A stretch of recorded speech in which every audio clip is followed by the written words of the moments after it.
you ready to heal your mind, body, and soul from the inside out? Welcome to the Real Healing Institute show with Michelle Sinclair, divine healer and spiritual teacher, where spiritual transformation meets practical guidance to break free from limiting beliefs, subconscious pain, and energetic blocks. This is a powerful space for those seeking true healing and enlightenment. Michelle's teachings are rooted in her deep study of the Christ letters and the spiritual awakening that came from her unwavering dedication to divine truth. She helps individuals navigate their inner healing journey through subconscious soul healing techniques and spiritual teachings by uplifting the vibrational resonance of our thoughts, words, and actions that shape the very fabric of our lives. It is time to learn the profound understandings of universal love. The Real Healing Institute show starts now. Hello and welcome in. This is the Real Healing Institute show. My name is Michelle Sinclair.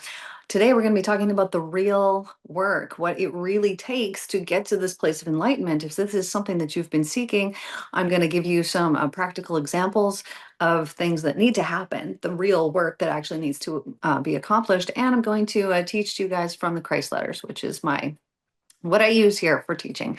So first we're going to start with the story. So I've had this enlightened experience and I'm like at the heights of this. And I've been up at my cabin for several days now at this point. So I decide, one day, whatever, I'm taking my dog for a walk through the forest. So we're walking on this path and I'm walking with bare feet.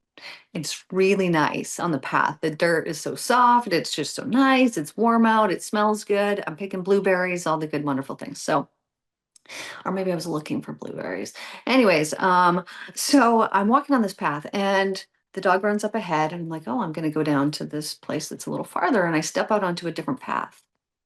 Now, as soon as I step out onto this path that is now made of sand and it's got like little rocks in it. And so I step on it and I go, oh, I don't like that. That hurts. That's what I say because I'm wearing bare feet. And I'm immediately told by the divine, no.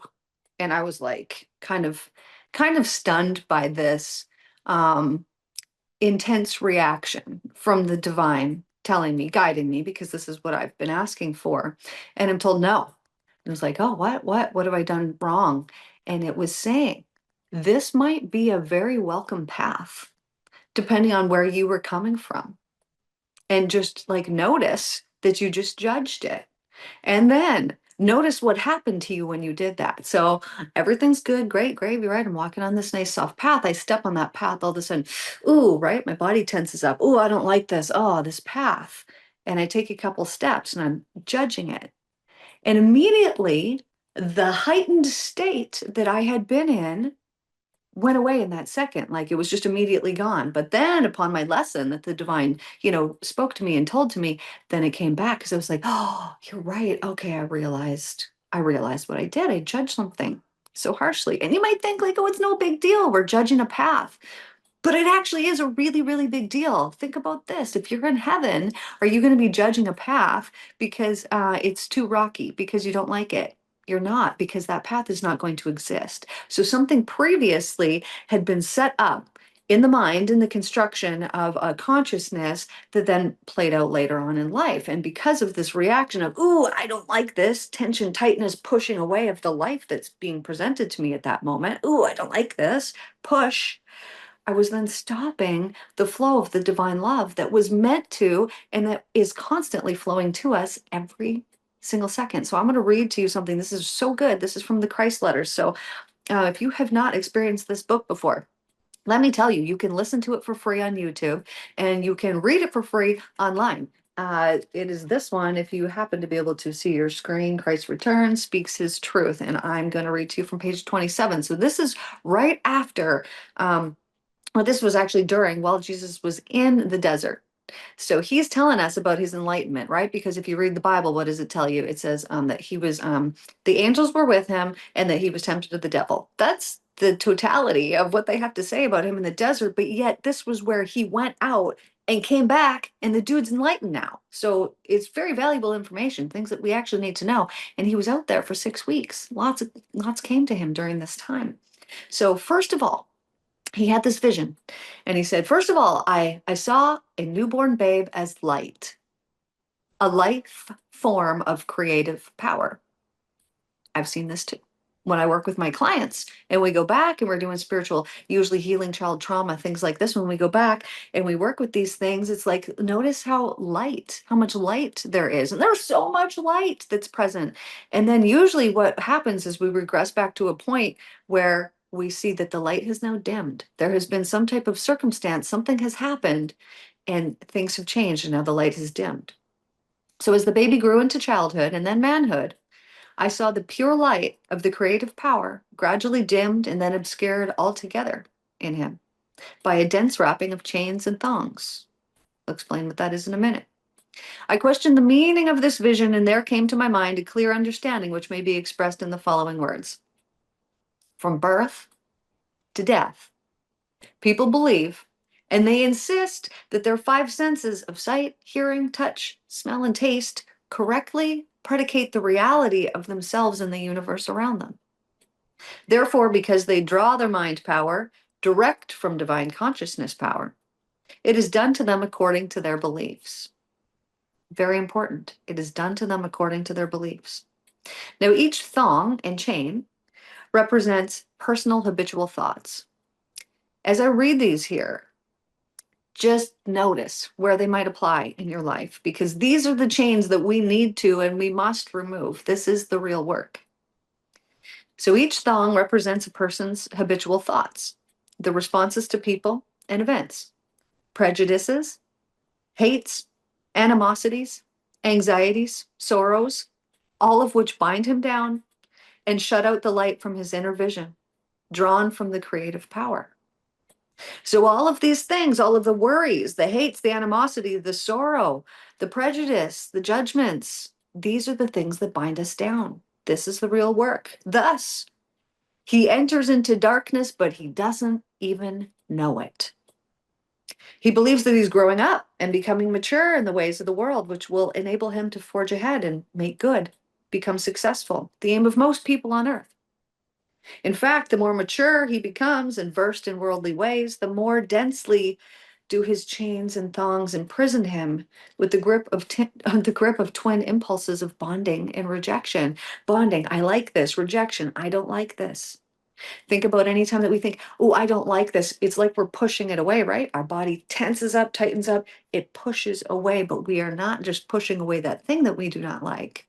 We are pushing away the life force energy that is flowing to us. We were pushing away the divine's gift for us. And if what we are experiencing we do not like, we must remember it was us that was the original creator of it. And therefore, in this moment, when this thing presents to us that we're like, oh, I don't like that thing, we can, instead of judging it and criticizing, we can ask ourselves, where did I create that thing? Was I afraid that that was going to happen? Was I, emotionally reactive about a certain situation or circumstance, or did I believe that this would happen? Anytime that we hold really strong emotional impulses, those things are creative consciousness forces. It truly goes out from us, imbues all the space that's all around us, and brings to us our reality, the things that we see.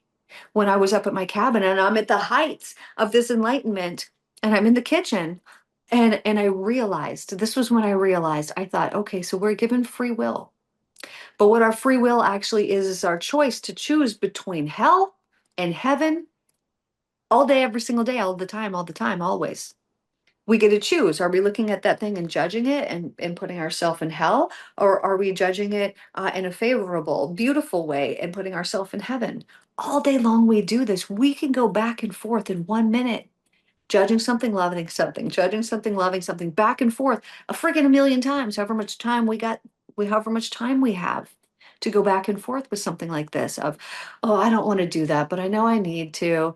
Oh, but I just don't really feel like it. Okay, but I guess I better. Hell, heaven, hell, heaven. And this is all choices. And so as I'm realizing this, that our free will is our choice to choose between living in hell or living in heaven, in every single second, even though it doesn't necessarily feel that way, we do actually have the choice to decide what it is that we want. And upon realizing this, I was like, well, dude, obviously I'm choosing heaven. Like, obviously, that's why I'm here. And so I'm like, okay, so this is actually heaven right here and right now. We are living in heaven. And I look outside.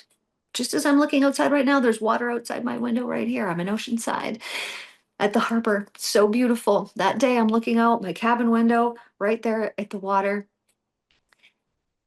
And what I notice is that my deck, my railing on my deck is sparkling like friggin' diamonds.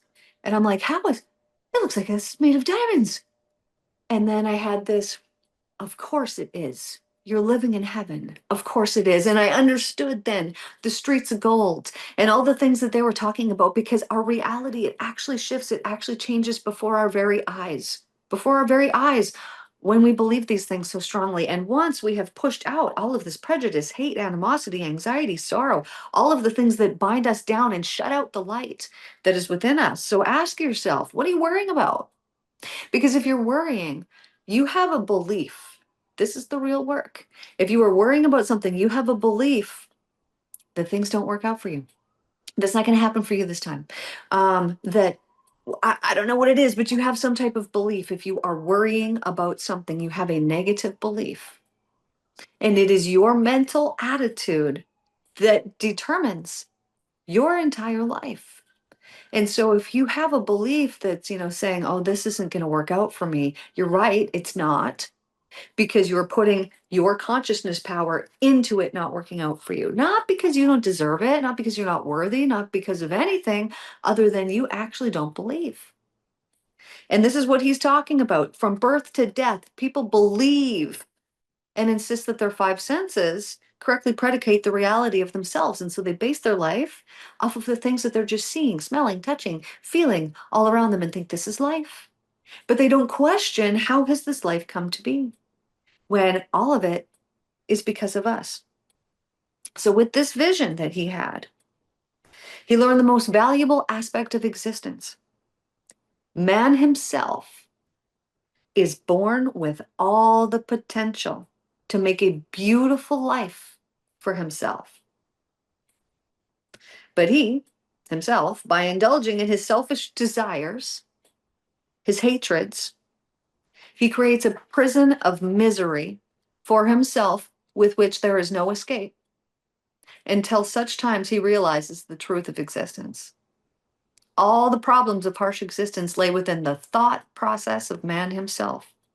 Whatever is sent forth from man's mind and heart returns to him in due course in some form or another. But remember that like always breeds like.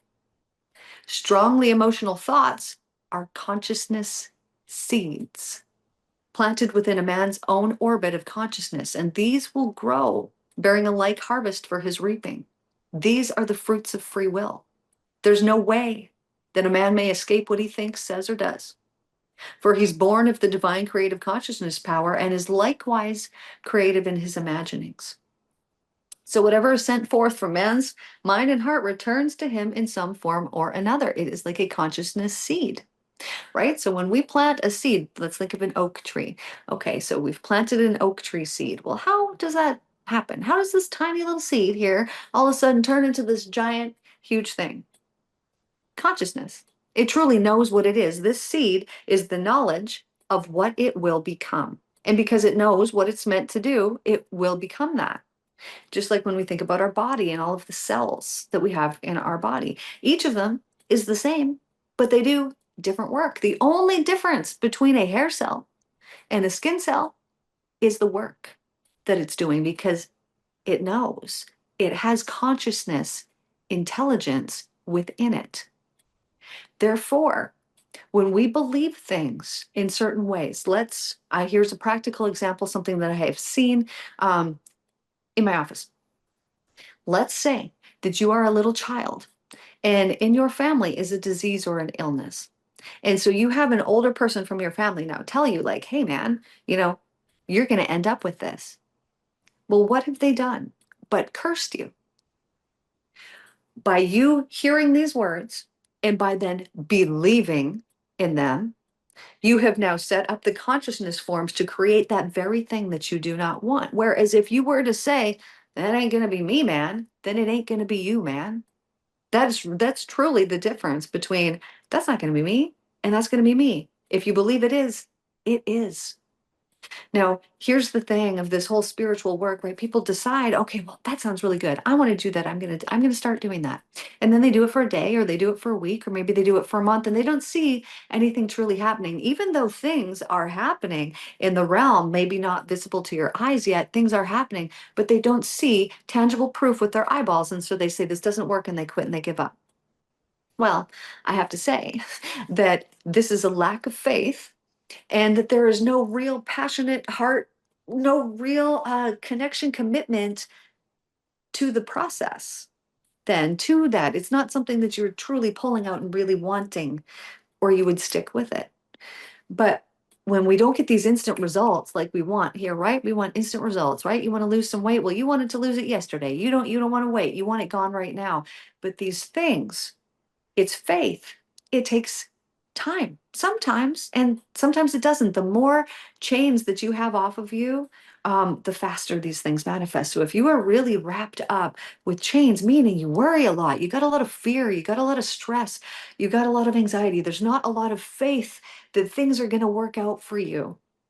If you have that, then you have created this dense, thick, cloudy barrier all around you, and therefore you actually can't see the reality that's just on the other side of the denseness, the clouds that you've created for yourself. But you don't see it because you're in it. And when we're living our life, we just don't know, right? Here's an example. If you're a man listening to this, this won't apply, but if you're a lady and you've had a baby, right? The pain, it's so intense, you're in it, but the second that it's over, it's actually over. And you actually forget the pain. Like your body just instantly forgets it. And we can get into this where we want something to happen right now. We think it's not happening, but things are actually happening. But we're so used to what we feel like right now, we don't realize maybe the progress where we've come from. So if you're on a spiritual journey and you've been seeking, and you're like, I just don't know what to do, this is what you need to do. You need to get rid of anxiety. You need to get rid of all the fear, and you need to forgive the people and have no judgment towards anybody that you look at, other than looking at them as a loving soul. And when you get to that point, you've made it. You're then there. But here's the thing. Sometimes we think, oh, I'm there, I made it, oh, I whatever. But it's these little tiny hidden judgments that just pop up through our head all day long. And it's showing us not that we're not perfect, not that we're whatever, but just that there's still more work to do, that the work never ends, that we can continue to do this work every day. Let me give you an example. So I've been, I'm not, I don't look at people and judge them, right? If I see a homeless person on the street, I'm not thinking, oh man, whatever judgment. I'm thinking, okay, how can we help this person? I hope that they're okay, thinking things like this. Now, when I hear somebody else judging that homeless person, I'm like, oh, you should go get a job. Oh, you should go do this, whatever their judgments are. Then I found myself judging that person who was judging that person. And usually I would, correct it. And I would say, like, hey, man, you don't know their circumstances, or, whatever it is. But my judgment still was about another person judging another person. So I still had it, and realizing, like, okay, I can't even have that. I can't even have that. I could disapprove of it, and I could say, this isn't the way that we do it. But having a reaction of, oh, like, you're not a very good person for judging this person, was my initial thought of, like, oh, you're not very good. Why would you judge this poor unfortunate person? This, like, sounds like, typical school, right? Let's take the kid who's got it the harshest at home and then razz them real good at school. That was how that came across to me, was like bullyish. Why would somebody do this? But I realized through my judgment that I was too judging this person for judging this other person. And maybe it plays a role.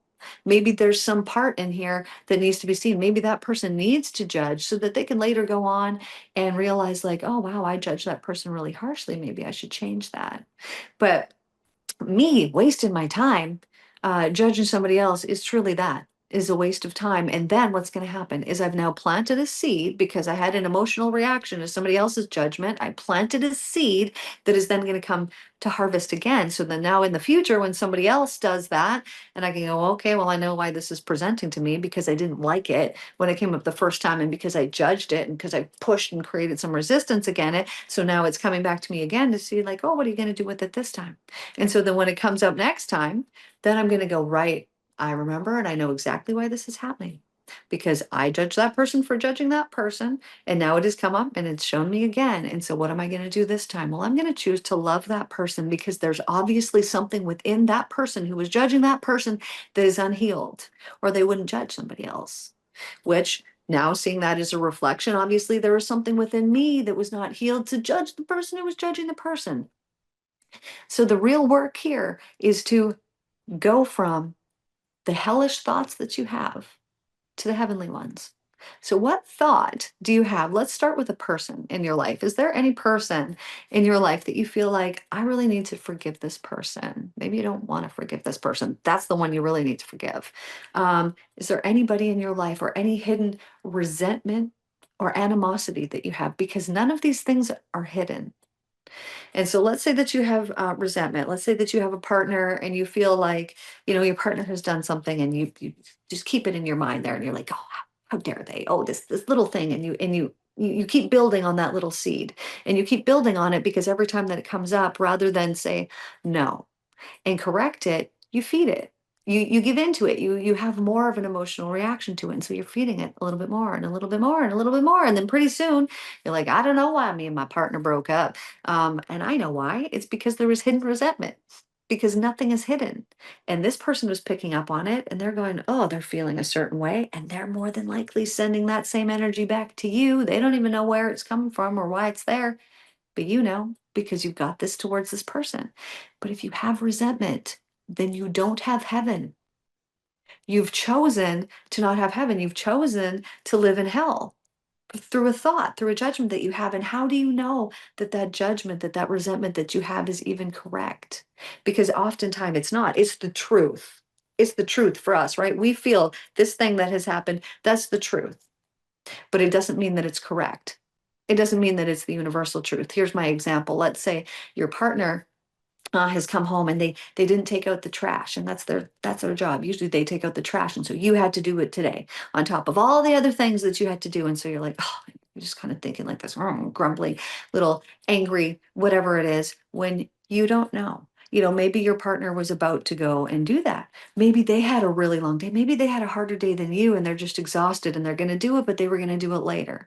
But rather than having a conversation and rather than, connecting and making things good, we just hold on to these resentments. We think, oh, I'm just not going to say anything. Whatever. I'm just not going to say anything.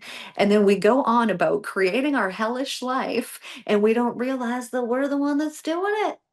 That it's us that's been doing it this whole time. That we're having these judgments about situations that are true to us, but probably not true to the other people around us. And that is dictating and it's determining our life. So, one thing that I can say here is be divinely guided. What is it that you need to let go of? Asking, always asking. What do I need to let go of today? And then it's baby steps. It's doing the little things, one little bitsy at a time. And here, let me give you an example of this. So as I'm up in my cabin, walking down another road, maybe a different day, I don't remember.